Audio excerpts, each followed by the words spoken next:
হেলে পড়া বাড়ি, সেই হেলে পড়া বাড়ি 14ই জানুয়ারি দেখিয়েছিলাম। আমরাই বলেছিলাম স্ট্রাকচারাল ইঞ্জিনিয়ারদের মাধ্যমে যে জ্যাক গুঁজে এই কলকাতার মাটিতে কখনো হেলে পড়া বাড়ি সোজা করা যায় না, তাতে বিপদ বাড়ে। পুরসভাও বলছে প্রযুক্তির সোজা করার যে প্রযুক্তির গলদ, সেই গলদেই ভেঙে পড়ে বাঘা যতীনের বহুতল। কথা বলবো প্রতিনিধি বিশ্বজিতের সঙ্গে। বিশ্বজিৎ, কি এলো রিপোর্টে? দেখো, যে কয়েকটি বিষয় আমরা আগেই তুলে ধরেছিলাম, পুরসভার যারা ইঞ্জিনিয়ার গিয়েছিলেন তাদের পরিদর্শনে যে সমস্ত বিষয়গুলো চোখের সামনে উঠে আসছিল সেইগুলোই মূলত রিপোর্টে আছে। প্রথমত, এই যে হেলে পড়া বাড়িটি, সেই বাড়িটি যেভাবে যে পদ্ধতিতে সোজা করা হচ্ছিল সেটা সম্পূর্ণভাবে প্রযুক্তিগতভাবে সেটা করা হয়নি।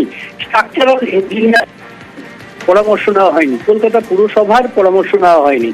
এবং এই যে বাড়িটি, সেই বাড়িটি যে বহুতলের যে কাজ হচ্ছিল সেখানে যে সমস্ত যন্ত্রপাতি, অর্থাৎ ইঞ্জিনিয়ার প্রযুক্তিগতভাবে যে ধরনের যন্ত্রপাতি, এই ধরনের হেলে পড়া বাড়ি যে সোজা করা যায় না এমন নয়, তবে সেটা প্রযুক্তিগতভাবে করতে হয়। সেই প্রযুক্তিগতভাবে যে সমস্ত যন্ত্রপাতি ব্যবহার করার কথা ছিল সেই ধরনের যন্ত্রপাতিও তারা ব্যবহার করেনি। অর্থাৎ সব দিক থেকে এই ধরনের 7টি কারণ এই বাড়ি যে হেলে পড়েছে বা ভেঙে পড়েছে তার জন্য 7টি কারণ নির্দিষ্ট করা হয়েছে। এবং প্রমোটারকে দায়ী করা হয়েছে, কারণ এই বাড়িটির অনুমতি ছিল না, কারণ জলাজমি ছিল না।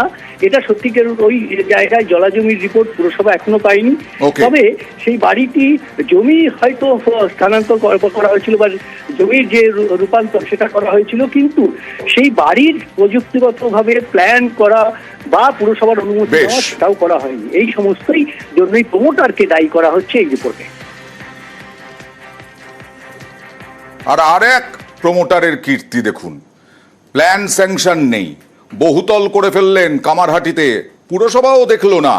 আর তারপরে যখন বাড়িটা হেলে পড়ছে তখন আবার সেই জ্যাক পদ্ধতি, জ্যাক গুঁজে গুঁজে সোজা করার চেষ্টা প্রমোটারের ধরা পড়ল। এখন পুরসভা বলছে যে না, ওটা বেআইনি। প্রমোটার এখন বেপাত্তা। কি করে হলো পুরসভার সামনে এই ঘটনা?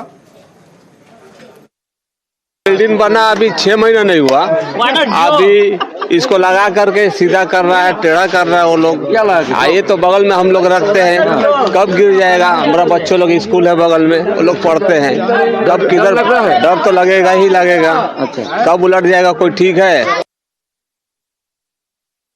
একটু মানে হয়েছিল, ওই বিল্ডিংটা দেখা হয়েছিল, তারপরে ওইটা মানে ওকে লাগিয়ে আমি আর সিধা করছি কি যদি পৌরসভা বলবে পরে ভেঙে দিতে তাহলে আমরা বিল্ডিংটাই ভেঙে দেবো, কোনো আমাদের অসুবিধা নেই। আমরা জানলাম পুলিশ প্রশাসন এবং আমার পৌরসভার ইঞ্জিনিয়ার সহ সকলে আমরা গিয়েছিলাম। আমরা সেটাকে বন্ধ রেখেছি। কার থেকে পারমিশন নিয়েছে, কার থেকে কিছু নিয়েছে না, এবং তার সাথে সাথে বাড়িটা একদম পুরোটাই বেআইনি বাড়ি।